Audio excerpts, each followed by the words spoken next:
Hello everyone! In today's video we're gonna choose another phone from the scrap box and turn it into a small computer, but before we begin, a word from our sponsor, PCBWay. Bring your electronics to life with PCBWay's reliable and affordable Wi-Fi modules, which are perfect for Internet of Things, smart devices, automation and wireless communication projects. With a wide selection ranging from ESP8266, ESP32, Wi-Fi and Bluetooth combos and more.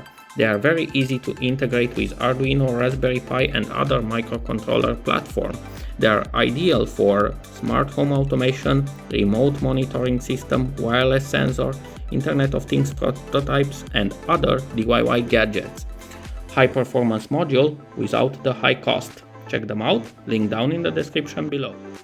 So in today's video I noticed I have here a motherboard, screen and keyboard of a Nokia N97 phone. Yeah, I don't have the case anymore, and I was thinking I can do something quickly. I can print an enclosure and put it inside that one, so that will bring it back to life. But at first let's see if the thing does power on. If I can connect the display here.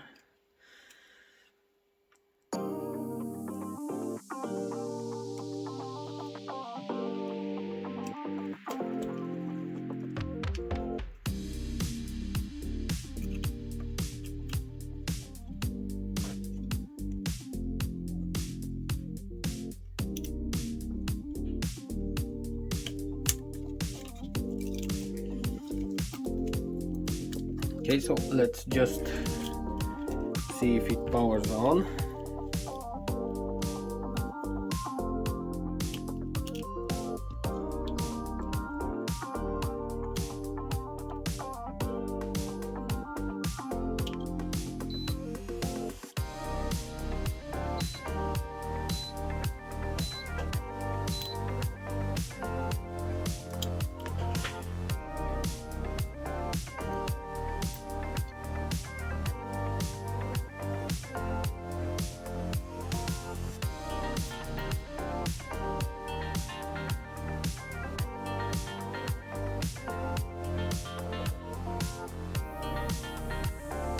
And yes, the phone does power on.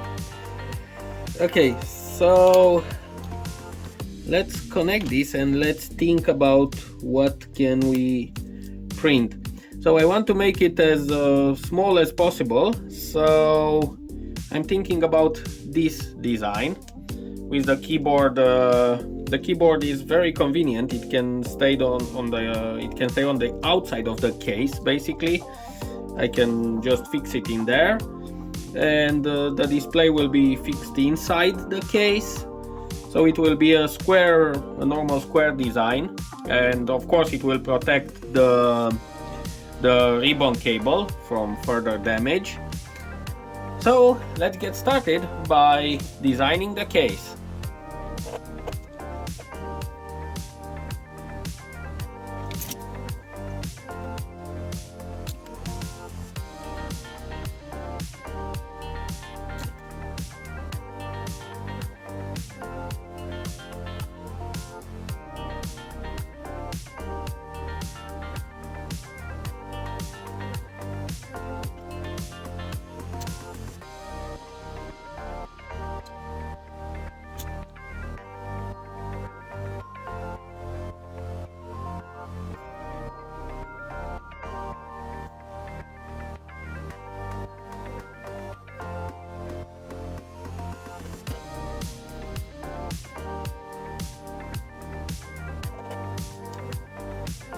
So the 3D printed file is complete. I've made some cutouts here. So this one is for the menu button, this one is for the power button and headphone jack, as well as a cutout for the micro SD card slot and the micro USB port. So let's at first put the display in place.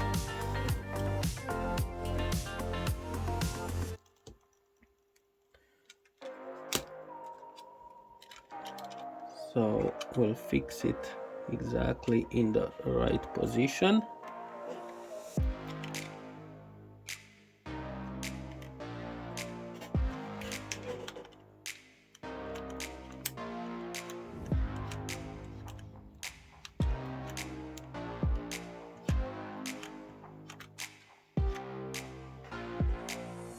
A few drops of hot glue. Make sure it's positioned correctly.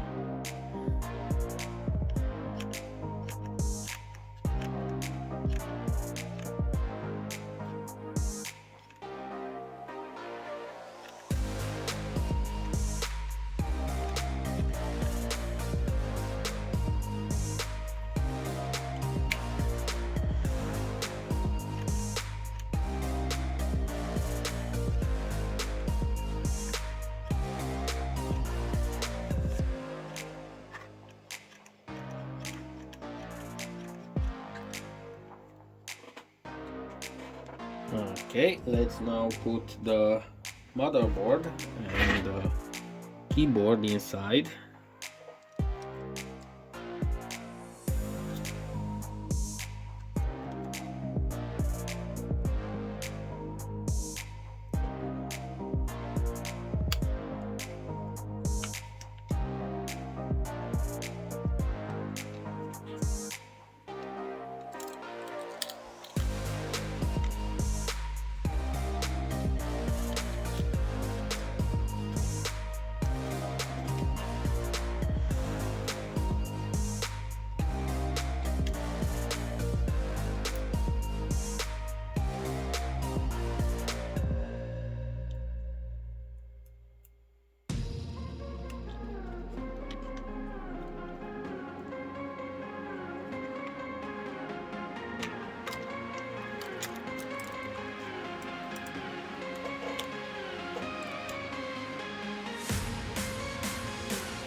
Okay, let's now place the keyboard, on which I put some double adhesive tape. Let's position this in place.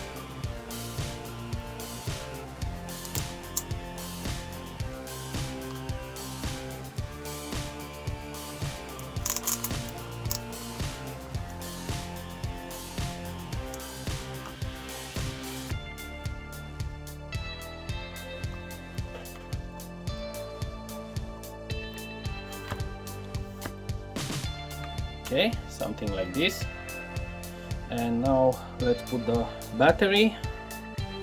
I found a Nokia N97 original battery in my box. So let's put it here. And let's put the back cover. Okay. And let's try to power this thing on.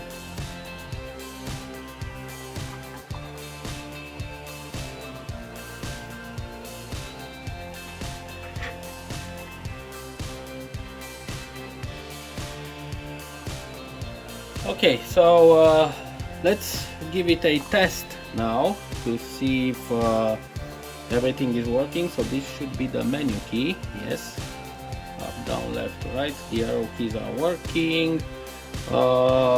Let's try to open the web browser and let's try to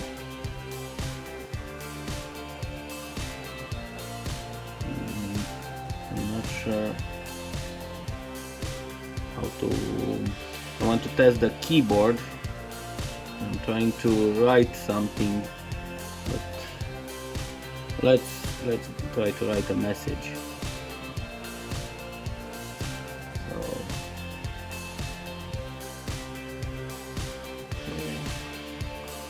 Okay, so yeah, the keys, everything seems to be working just fine. Okay, so now what I'm going to do, I'm going to put a memory card inside it, and we're gonna install some programs, games, and we'll see what we can do with this thing. Okay, so I put a memory card inside it and I tried to install some software and games, but I got mixed results because I have one problem, actually two big problems.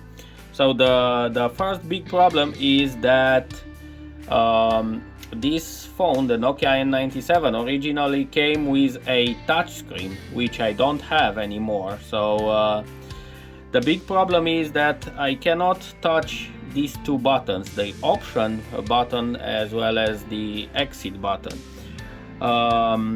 Why these buttons are needed? Because, as you know, Symbian does not let you install unsigned programs and applications. So you need to sign them with a certificate and key, which is, I think, impossible to do now in 2025, in the end of 2025. So because I don't have access to these buttons, I cannot hack the system. I cannot mod the system to install any kind of software, because yeah, I can't really press this.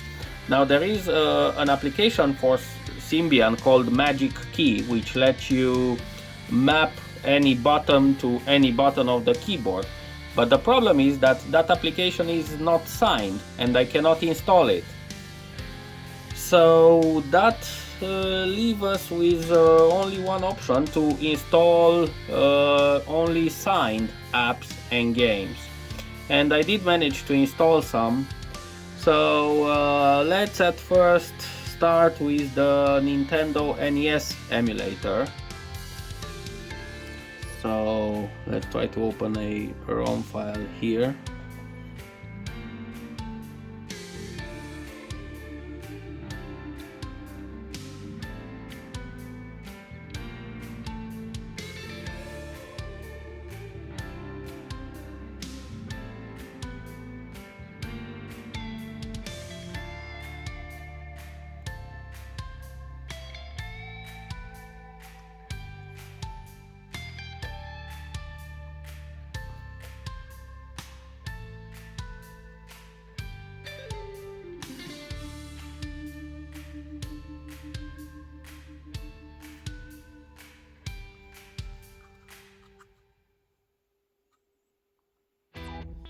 And there we have it. This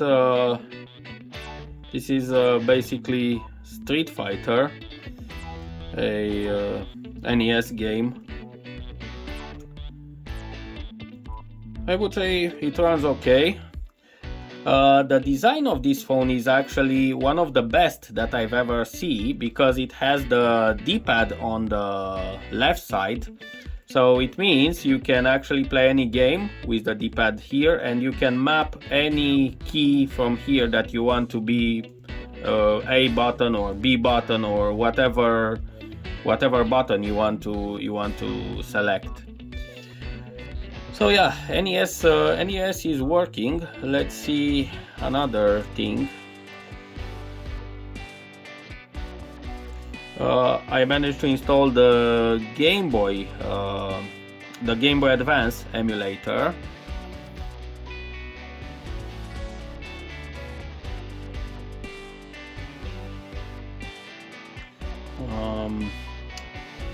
And I think here we have a big problem, I guess. Yeah, I can't seem to be able to access, because I don't have the option button. I can't access the menu, and I cannot remap the keys. So yeah, the start button is not defined, and I cannot define it because I cannot go to options. But yeah, by the way the graphic looks, I think Game Boy Advance emulation works very well on this phone. So let's close this and see another. I installed Duke Nukem also, but for some reason it doesn't seem to run.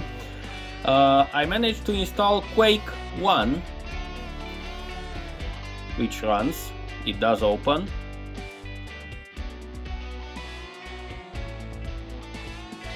And the demo is running. Now again, I'm having the same problem. I don't have the option button, and I can't start the game. I can't do nothing. So no matter what button I'm trying to press, nothing happens, because it needs the option button, which is actually the enter button. So yeah, the game is running, but I can't play it because of this. So let's see another.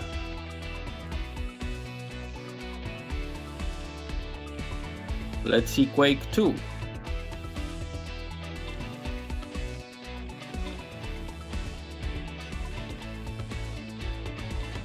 Yeah, so Quake 2 also seems to run, but again, same problem.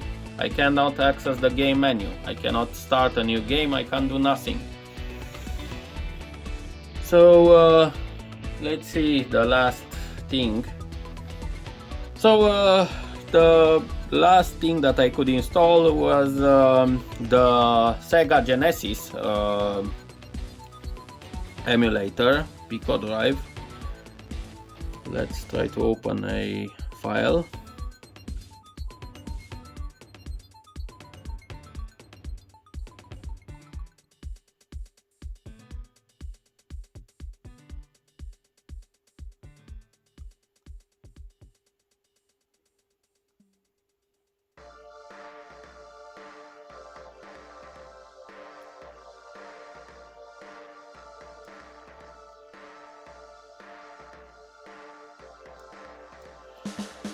So the Sega Genesis emulation works pretty well on this thing.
So yeah, with this being said and shown, I would say the project is successful, more or less, because we can't use the full potential of this device because I don't have a touchscreen.